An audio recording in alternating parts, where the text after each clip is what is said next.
जिन साइकिलों के सहारे स्कूली बच्चों की राह आसान होती थी, वे आज सरकारी उदासीनता की कहानी बयां कर रही है। गिरिडीह जिले के तीसरे प्रखंड मुख्यालय स्थित राम मनोहर लोहिया भवन के अंदर सैकड़ों साइकिलें बीते करीब 12 सालों से बंद पड़ी है। लंबे समय से धूल, मिट्टी और नमी के बीच पड़े रहने के कारण इन साइकिलों पर जंग चढ़ चुकी है और बड़ी संख्या में साइकिलें कबाड़ जैसी स्थिति में पहुंच गई है। भवन के भीतर बेतरतीब तरीके से रखी गई साइकिलों के पहिए, चेन, पैडल, हैंडल और अन्य हिस्से बुरी तरह खराब हो चुके हैं।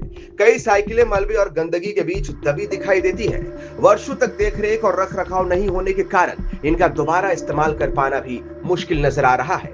यह स्थिति इसलिए भी गंभीर है क्योंकि तीसरे प्रखंड के कई दूर दराज ग्रामीण और आदिवासी क्षेत्रों में आज भी विद्यार्थी स्कूल जाने के लिए लंबी दूरी पैदल तय करते हैं। ऐसे में एक तरफ बच्चों को साइकिल की आवश्यकता है तो दूसरी तरफ बड़ी संख्या में साइकिलें सरकारी भवन के भीतर बंद रहकर बर्बाद हो रही है। मामले को लेकर प्रखंड कल्याण पदाधिकारी शंभू प्रसाद मेहता ने बताया कि ये साइकिलें विद्यार्थियों के बीच वितरण के बाद बच गई थी।